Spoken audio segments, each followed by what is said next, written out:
What is up, guys, and welcome back to another video. Today I'll be looking at the air battle over Dunkirk. So, as you know, Germany had already they basically just taken over like almost all of the Allied countries. In Europe, they've taken over Poland, Denmark, Belgium, and the Netherlands, and now France. And so all the British and French troops were pushed back to this one little port called Dunkirk.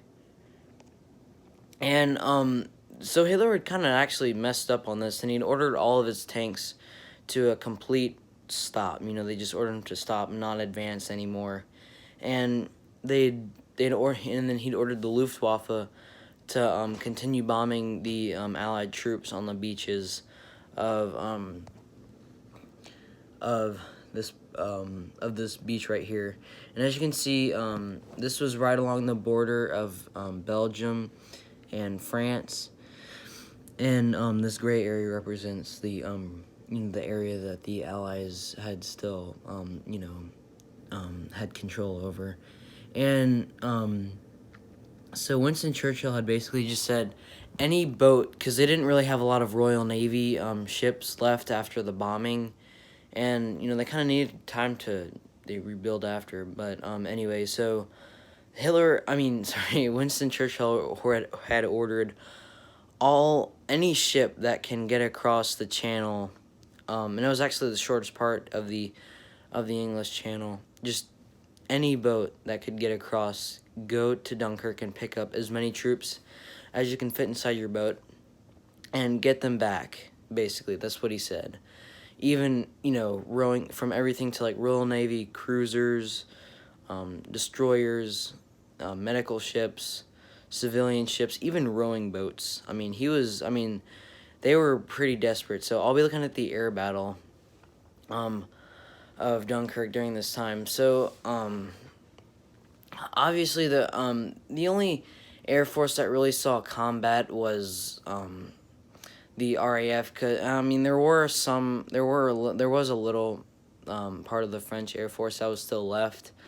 They flew over and guarded Dunkirk from the Luftwaffe too, but it was mainly just the RAF. And so the two main airplanes, and the most common that you'd probably see over the skies of Dunkirk if you were a troop being prepared to be evacuated, was either the Supermarine Spitfire, as you see over here, or the Hawker Hurricane, which you see over here. And these were the two main British aircraft that were used during the evacuation of Dunkirk under the air battle. But, however, there were a few other airplanes that the British flew during this time, and one of them was the Bolton Paul Defiant, and that was kind of a relatively unsuccessful aircraft because it really didn't have that. It wasn't really that fast. And it had, the only weapon it had was this turret. It didn't have any forward-mounted ammo for the pilot to shoot, and they suffered heavy losses over Dunkirk. And so they also had a few Bristol Blenheims flying over, and Lockheed A-29 Hudsons flying over. That were some were part of the RAF Coastal Command, but some were also just part of the plain RAF. And Germany had they mainly used Stukas for dive bombing the beaches, and this was a Stuka right here, and that is a very iconic plane. And it had a big horn on it that they would use, to kind of basically just, sort of scare all the enemies on the ground. And then they also used Messerschmitt Bf-109s to kind of escort them, the Stukas, and Hinkel 111s, which were also used for bombing ships during that were evacuating the troops. And a lot of Hinkel a lot of the RAF planes were shot down because they were outnumbered.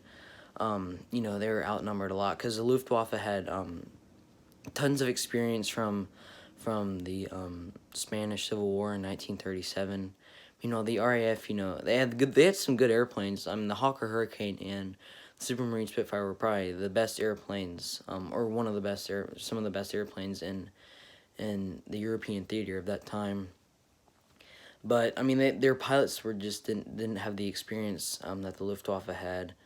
So there you have it. So I gotta thank the book called the Miracle of Dunkirk for getting me those pictures of um of the harbors and the beaches. So be sure to kind of check that out because it is a really good book. I'm currently reading it right now. And it's just it's really good. I mean, it almost makes you feel like you're there with those troops. So once again, thank you for watching. Please tell your friends, fellow history buffs, like and subscribe, and thank you for watching. I'll see you in the next video.